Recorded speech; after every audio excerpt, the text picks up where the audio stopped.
Doctor Baba Saheb Ambedkar open university.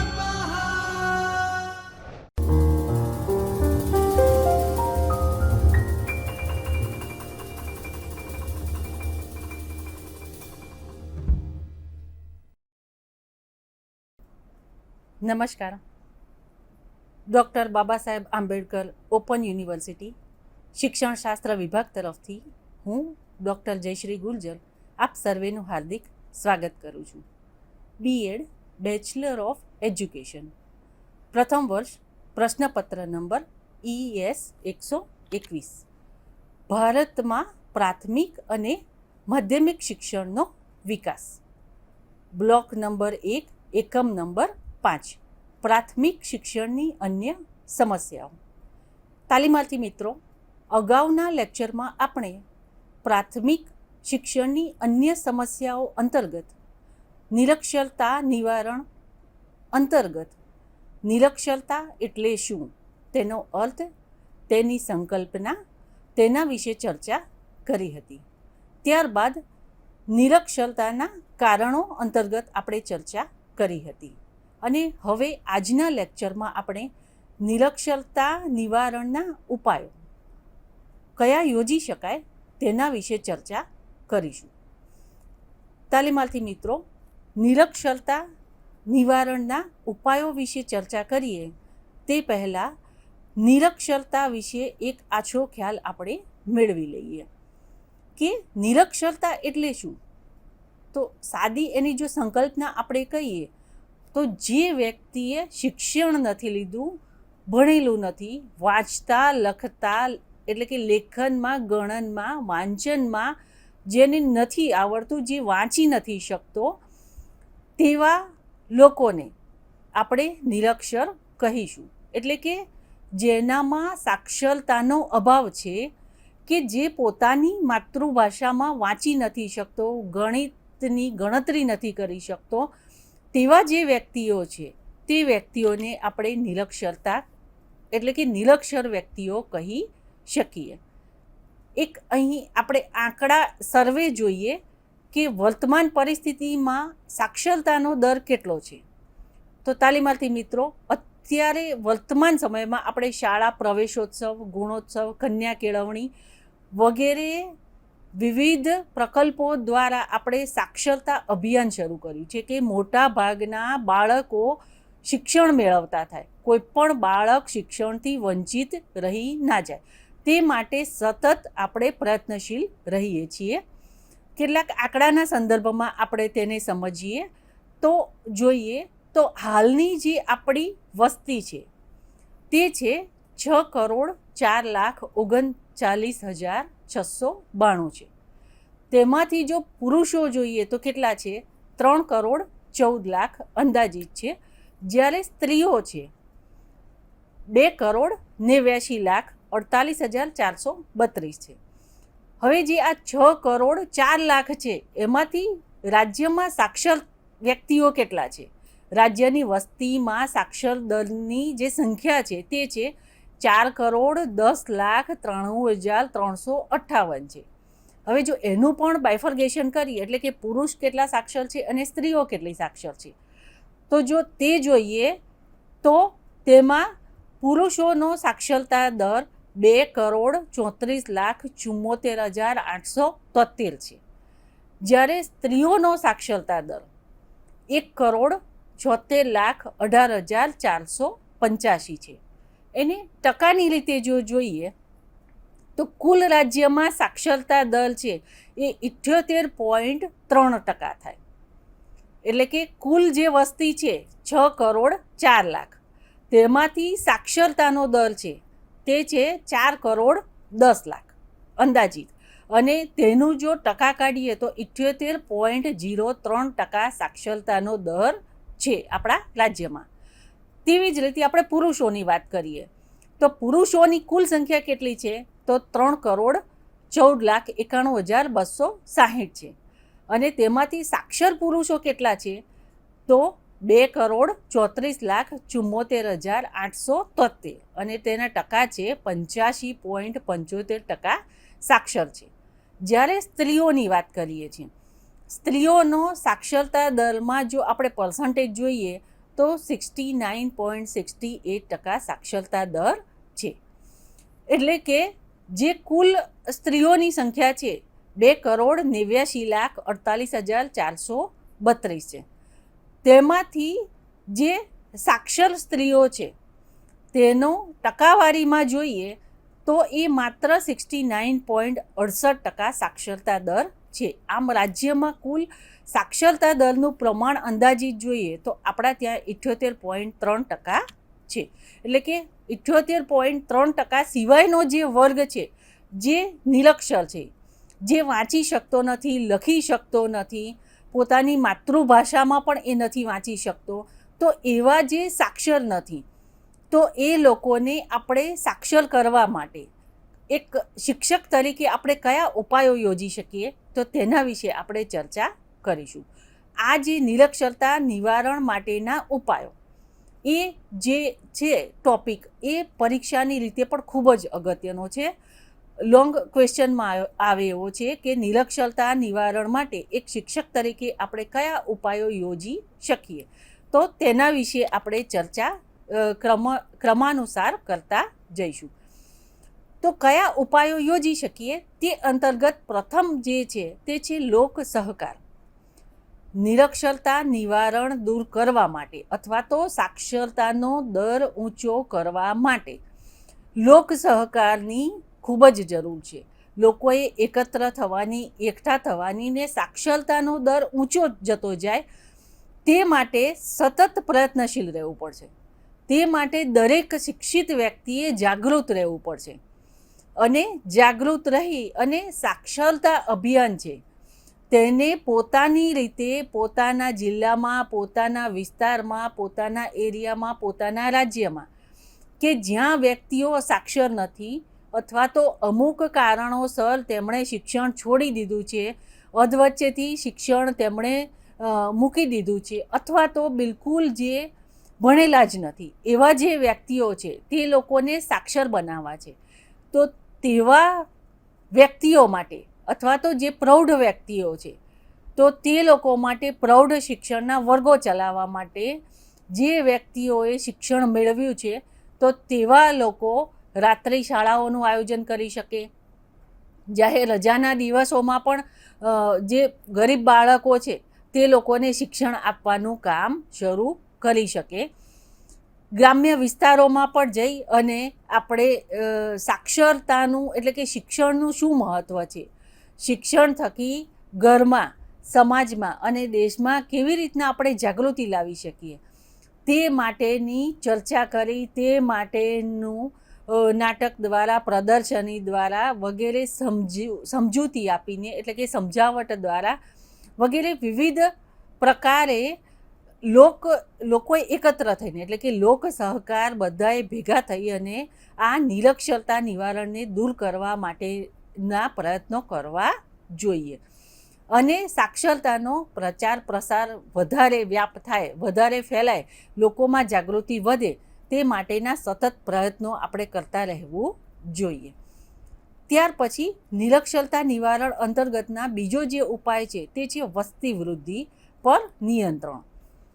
વસ્તી વૃદ્ધિ પર નિયંત્રણ ખૂબ જ જરૂરી છે, કારણ કે જ્યાં વસ્તી વધારે હશે, જે ઘરમાં વસ્તી વધારે છે અથવા તો આપણા દેશમાં વસ્તી વધારે છે, તો ત્યાં આપણે પ્રત્યેક બાળકને સારી રીતના શિક્ષણ નથી આપી શકતા, કારણ કે એવી જ્યાં વસ્તી વધારે હોવાથી પ્રત્યેક બાળકને ભણાવવાનો, તેનો ખર્ચ, આ બધું અમુક જે કુટુંબના બાળકો છે, ગરીબ કુટુંબના બાળકો હોય તે લોકોને પોસાતું નથી. તો તેવા જે કુટુંબ છે તેમના બાળકો માતા પિતાને સહાયતા કરવા માટે શિક્ષણ લેવા માટે શાળામાં જતા નથી, અથવા તો શિક્ષણ લેવા જાય છે તો તે અધવચ્ચેથી છોડી દે છે અને કોઈ વ્યવસાય, રોજગાર, ધંધો એ કંઈ પણ કરી અને કુટુંબમાં મદદરૂપ થાય છે. તેવા બાળકોનો ઉદ્દેશ કુટુંબમાં માતા પિતાને મદદ કરવાનો અને માતા પિતાનો ઉદ્દેશ કે ઘરમાં બાળકોને 2 ટંકનું ભોજન મળી રહે તેટલા પૂરતો હોય છે.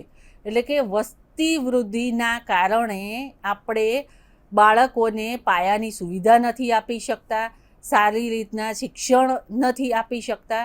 તો તે માટે વસ્તી નિયંત્રણ રહે અથવા તો વસ્તી નિયંત્રિત થાય તે માટે શિક્ષણની ખૂબ જ આવશ્યકતા હશે.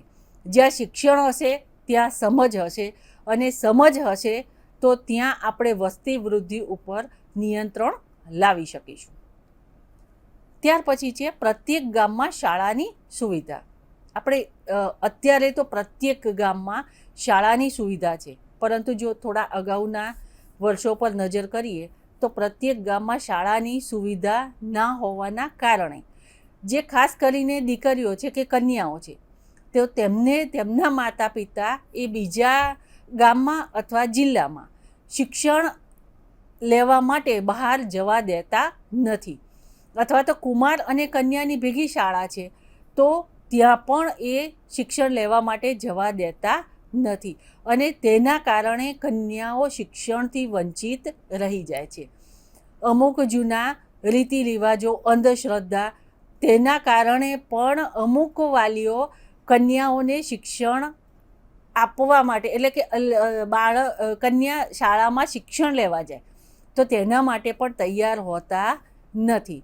તેઓ એક જ માનતા હોય છે કે કન્યાઓને, એટલે કે છોકરીઓને ભણી ગણ્યા પછી પણ લગ્ન કરીને સાસરે જવાનું છે, સાસરામાં સારી રીતના તેણે ઘરનું કામ કરવાનું છે, ઘર સંભાળવાનું છે. આ માનસિક વલણના કારણે પણ તેઓ બાળકીઓને શાળામાં શિક્ષણ માટે મોકલતા નથી. તો આ સમસ્યાના સમાધાન માટે પ્રત્યેક ગામમાં 1 કિલોમીટરના અંતરે શાળા હોવી જોઈએ. શાળા હોવાની સાથોસાથ કન્યાઓની અલગ શાળા હોય, પ્રાથમિક શાળા હોય, માધ્યમિક શાળા હોય, અને ઉચ્ચ શિક્ષણ મેળવવા માટે પણ કોલેજ હોય. તો જે કન્યાઓ છે તે પોતાના ઘરે પણ કામ કરી શકે, ઘરકામમાં મદદરૂપ થઈ શકે, અને સાથોસાથ શિક્ષણ પણ મેળવી શકે. તો 1 કિલોમીટરના અંતરે શાળાઓ ખોલવી જોઈએ કે જેથી ગ્રામીણ વિસ્તારમાં રહેતા કુમાર અને કન્યા, આપણે માત્ર અહીં કન્યાઓની વાત ના કરીએ પણ છોકરા ને છોકરીઓ બંનેની વાત કરીએ છીએ, બંનેને આવરી લઈએ છીએ. તો તે 1 કિલોમીટરના અંતરે શાળા હોવાના કારણે ગ્રામીણ અને આદિવાસી વિસ્તારના બાળકો છે એ, અથવા તો જે અંતરિયાળ વિસ્તારમાં રહે છે, એકદમ જે જંગલ વિસ્તારમાં રહે છે, તો તેવા જે બાળકો છે તે શાળામાં શિક્ષણ લઈ શકે. તો તેના માટે પ્રત્યેક ગામમાં શાળા હોવી જોઈએ, શિક્ષક હોવા જોઈએ, પુસ્તકાલય હોવા જોઈએ, સાથોસાથ તેમને બાળકને ખાવા પીવા માટે મધ્યાહન ભોજનની વ્યવસ્થા પણ હોવી જોઈએ, જેથી બાળકને કોઈ પણ સમસ્યા ના થાય, વાલીને કોઈ પણ સમસ્યા ના થાય, અને બાળકને તે શાળામાં ઓછામાં ઓછું શિક્ષણ પ્રાપ્ત કરાવે તે માટેની સુવિધા હોવી જોઈએ. ત્યારબાદ છે બુનિયાદી શિક્ષણ. આ જે બુનિયાદી શિક્ષણ છે તે બુનિયાદી શિક્ષણને આપણે પાયાનું શિક્ષણ અથવા તો બેઝિક એજ્યુકેશન અથવા તો ખરી કેળવણી તેના નામે આપણે ઓળખીએ છીએ. બુનિયાદી શિક્ષણનો મુખ્ય હેતુ બાળક ભણવાની સાથોસાથ શિક્ષણની સાથે સાથે એવો કોઈ વ્યવસાય, ઉદ્યોગ, કામ ધંધો શીખે કે જેથી તે પોતાના શિક્ષણનો ખર્ચ પોતે જાતે ઉપાડી શકે અને સ્વાવલંબી બની શકે. ખાસ તે હેતુ છે. બુનિયાદી શિક્ષણ જે છે તે શિક્ષણ અંતર્ગત બાળક શિક્ષણ લીધા પછી પણ જો તેમને નોકરી નથી મળતી અથવા તો નોકરી ઉપલબ્ધ નથી, તો તે આ જે વ્યવસાય, ઉદ્યોગ, ધંધો, રોજગાર જે પણ કંઈ શીખ્યા છે તેના દ્વારા તે પોતાનો વ્યવસાય શરૂ કરી શકે, તેના ઉપર ખાસ ભાર આપે છે.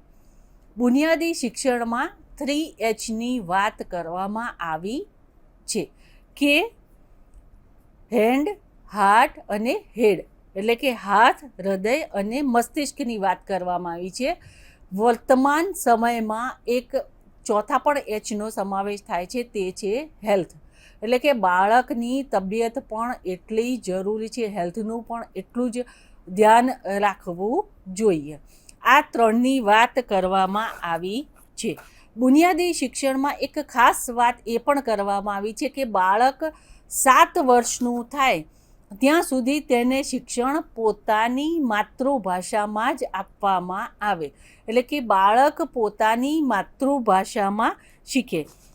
આ સાથે સાથે ઉદ્યોગ દ્વારા, સ્વાવલંબન દ્વારા જુદી જુદી પ્રવૃત્તિઓ શીખી અને તે શિક્ષણ મેળવે તે વાત ઉપર ખાસ ભાર આપવામાં આવ્યો છે. બુનિયાદી શિક્ષણમાં કયા વિષયોની વાત કરવામાં આવી છે તો તેના વિશે આપણે વાત કરીએ.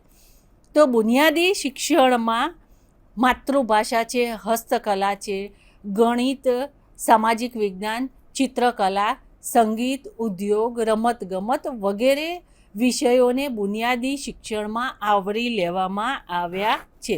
એટલે કે આ બધા વિષયોનો બુનિયાદી શિક્ષણમાં સમાવેશ કરવામાં આવ્યો છે. આ ઉપરાંત બુનિયાદી શિક્ષણમાં હસ્તકલા વિષયમાં કયા વિષયનો સમાવેશ થાય છે તો હસ્તકલા વિષયમાં કાતણ, ભરત, ગૂંથણ, માટીકામ, ખેતીકામ, સુથારીકામ, બગીચાનું કામ, માટીના વાસણો તૈયાર કરવાનું કામ, ચર્મ ઉદ્યોગ અને ગૃહકલા વગેરે જેવા વિષયોનો પણ સમાવેશ કરવામાં આવ્યો છે. એટલે કે બાળક પોતાના વિષયોની સાથોસાથ આ જે માટીકામ છે, ભરત ગૂંથણ કામ છે, બગીચાનું કામ છે વગેરે જે કામ કરે છે અથવા તો ખેતી કામ છે તો તેના દ્વારા પોતાનો ખર્ચો પોતે જાતે તે કાઢી શકે. તે ખાસ વાત ઉપર બુનિયાદી શિક્ષણમાં ભાર મૂકવામાં આવ્યો છે અને તેની વાત બુનિયાદી શિક્ષણમાં કરવામાં આવી છે. ટૂંકમાં બુનિયાદી શિક્ષણમાં બાળક સ્વાવલંબી બને તે માટેની વાત ભણતરની સાથે સાથ એવો કોઈ વ્યવસાય, ઉદ્યોગ, ધંધો શરૂ બાળકે શીખવો જોઈએ તેની વાત કરી છે કે જેથી પોતાના ભણતર માટે બાળકે વાલીને, માતા પિતાને પાસેથી એણે ખર્ચ માટે એણે હાથ લંબાવવો ના પડે તેની ખાસ અહીં વાત કરવામાં આવી છે.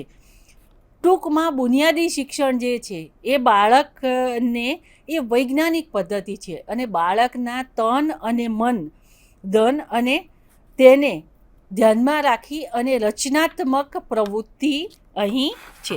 સાથે સાથે પુસ્તકનું જ્ઞાન પણ બુનિયાદી શિક્ષણ દ્વારા મળે છે.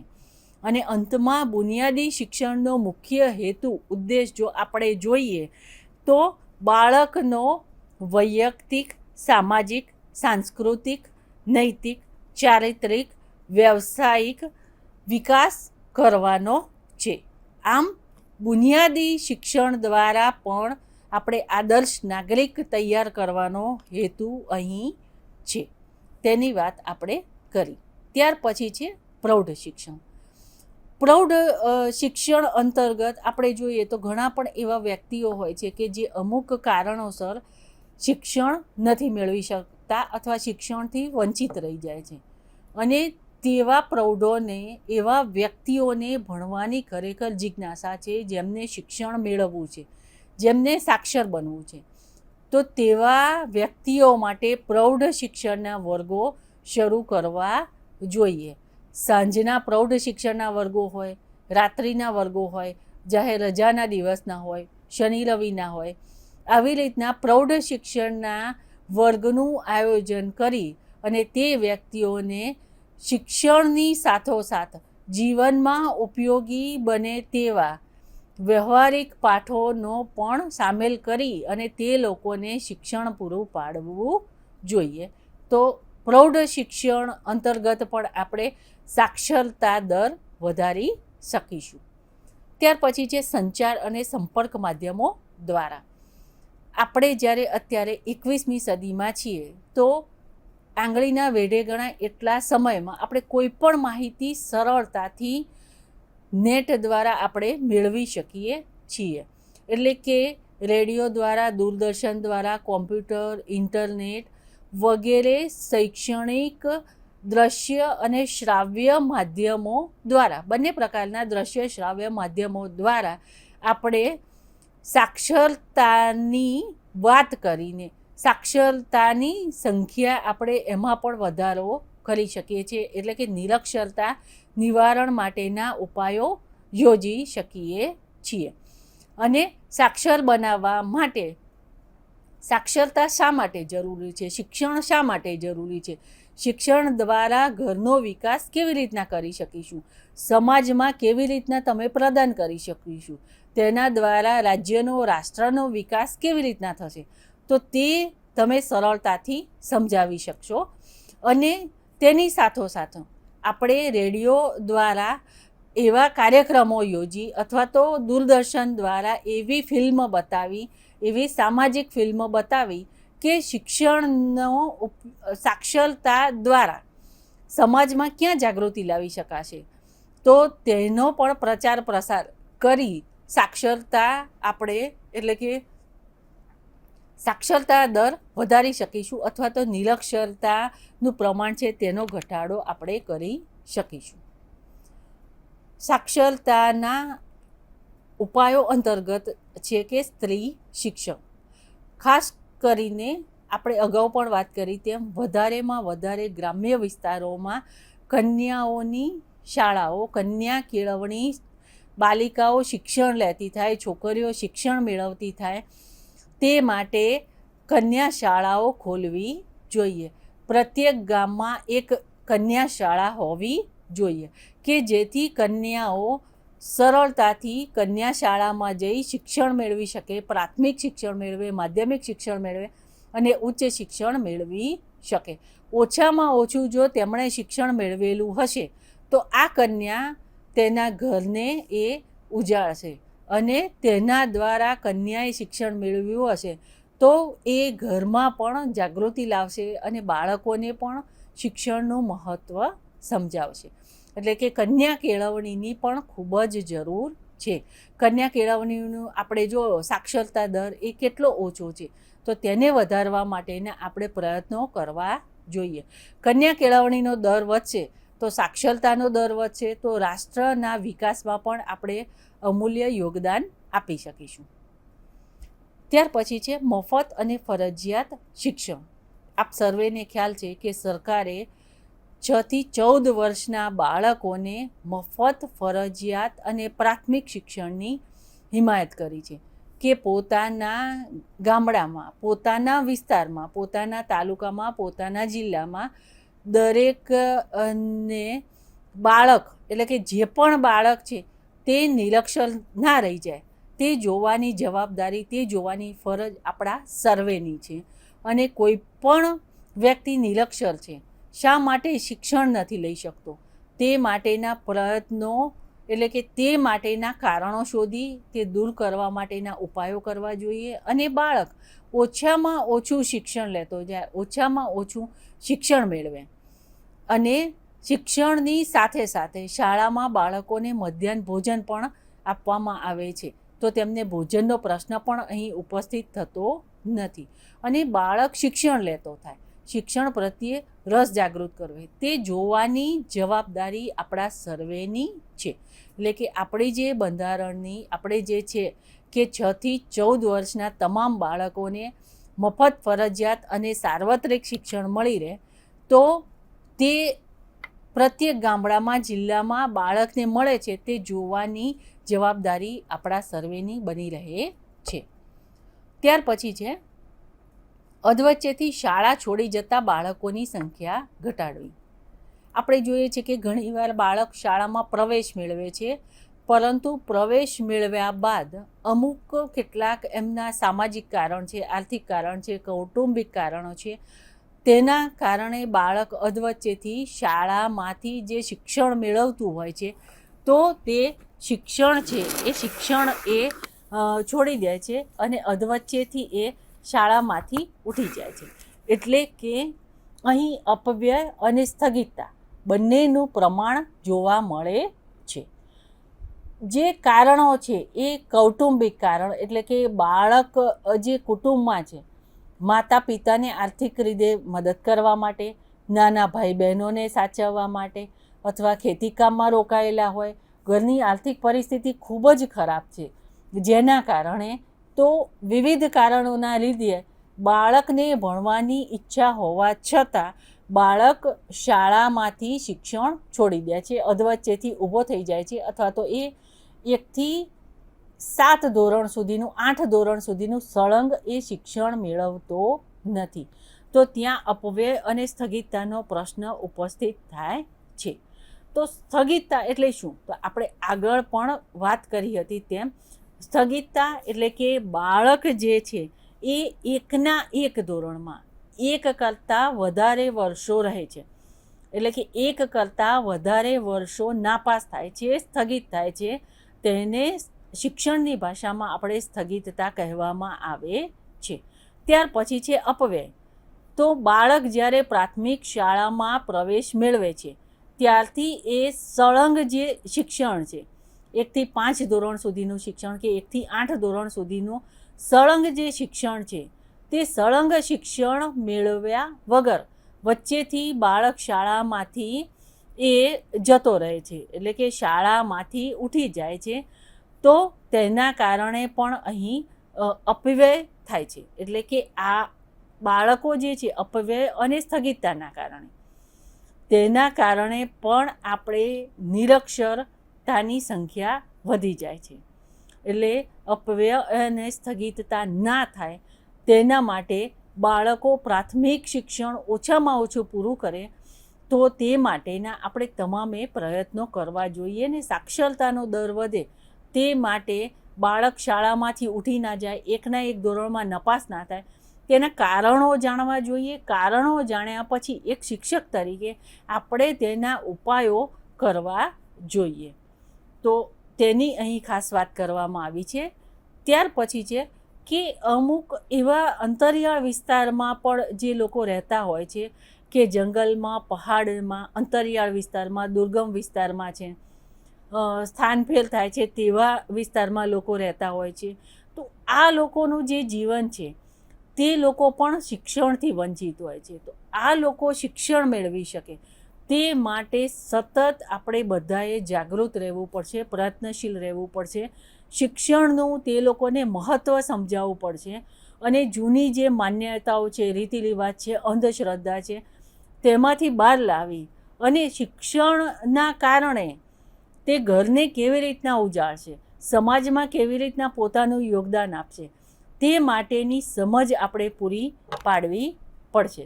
તો તે માટેની પણ જાગૃતિ લાવવા માટે શેરી નાટકો દ્વારા અથવા તો તે લોકોને સમજાવીને, એવી કોઈ સામાજિક ફિલ્મ બતાવીને, રેડિયો પર એવા કાર્યક્રમો યોજીને આપણે જાગૃતિ લાવી શકીશું.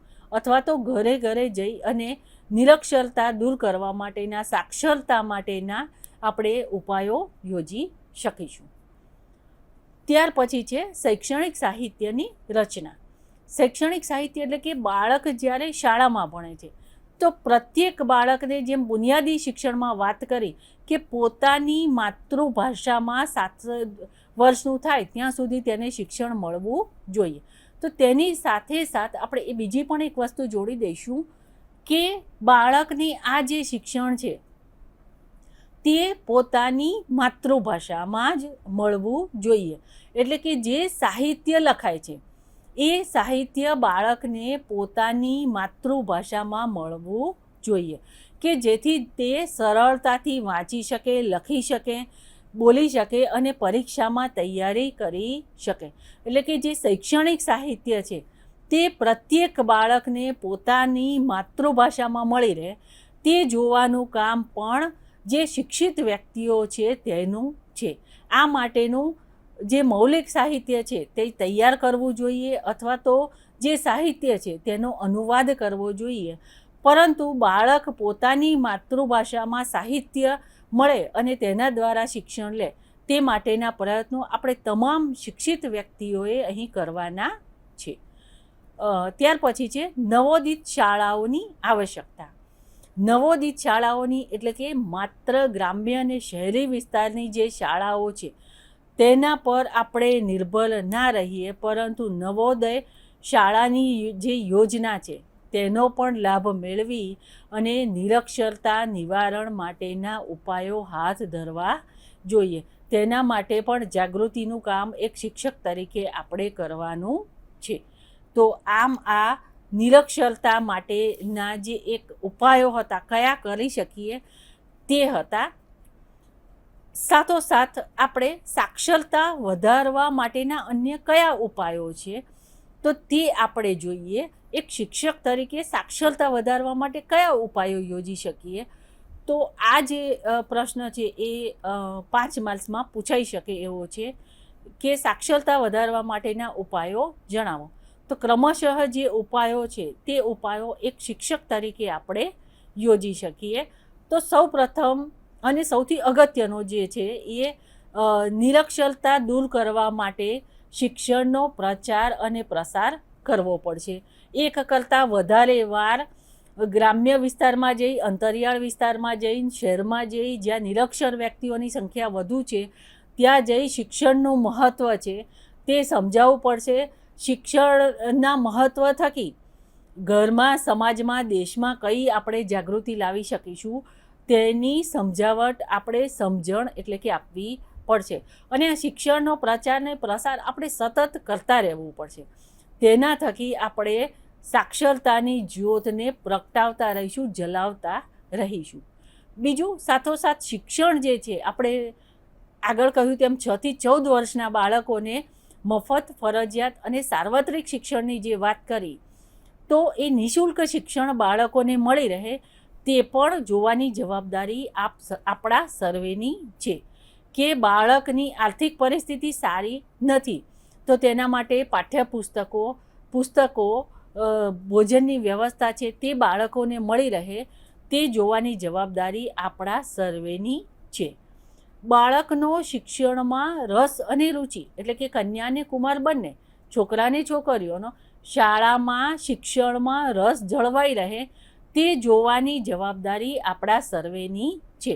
સાથોસાથ વિષય શિક્ષકની પણ છે કે કયો વિષય બાળકને અઘરો લાગે છે તો તેને સરળ બનાવવા માટે કઈ પદ્ધતિને, પ્રયુક્તિઓનો ઉપયોગ કરવામાં આવે કે જેથી બાળકનો શિક્ષણ પ્રત્યેનો રસ જળવાઈ રહે તે જોવાની જવાબદારી આપણા સર્વેની એટલે કે આપણા શિક્ષકોની, આપણા બધાની છે. તો તે વિશે પણ આપણે ખાસ ધ્યાન ધરવું જોઈએ. ત્યાર પછી છે વિવિધ સાંસ્કૃતિક અને શૈક્ષણિક કાર્યક્રમો દ્વારા, રેડિયો દ્વારા, દૂરદર્શનના દ્વારા, કોઈ સામાજિક ફિલ્મ દ્વારા જુદી જુદી રીતે આપણે શિક્ષણ શા માટે અગત્યનું છે, બુનિયાદી શિક્ષણ અને પ્રૌઢ શિક્ષણને પણ સાથોસાથ પ્રોત્સાહન આપવાનું છે. કે માત્ર બાળકોને જ ભણાવવાના છે એવું નહીં, કુમારને, કન્યાને ભણાવવાનું છે તે ધ્યેય આપણે નથી રાખવાનું, પણ સમગ્ર પ્રૌઢ વ્યક્તિઓ છે કે જે સાક્ષર એટલે કે શિક્ષણ નથી મેળવી શક્યા, શિક્ષણથી વંચિત છે તો તે લોકો પણ સાક્ષર બને તો તે માટેના પણ પ્રયત્નો આપણે શિક્ષક તરીકે કરવાના છે. લોક જાગૃતિ માટે એટલે કે આ માટે આપણે સ્વૈચ્છિક સંસ્થાઓનો પણ જો હેલ્પ લેવી પડે, તેમને પણ મદદ લેવી પડે તો સમગ્ર પરિસ્થિતિથી વાકેફ કરી અને સ્થાનિક લેવલે, કોઈ સંસ્થા લેવલે એવી કોઈ સંસ્થા દ્વારા તેમને આપણી સાથે જોડી અને સાક્ષરતા વધારવા માટેના આપણે ઉપાયો યોજી શકીએ. તો આમ તાલીમાર્થી મિત્રો, સાક્ષરતા વધારવા માટેના ઉપાયો વિશે આપણે વિસ્તૃત ચર્ચા કરી.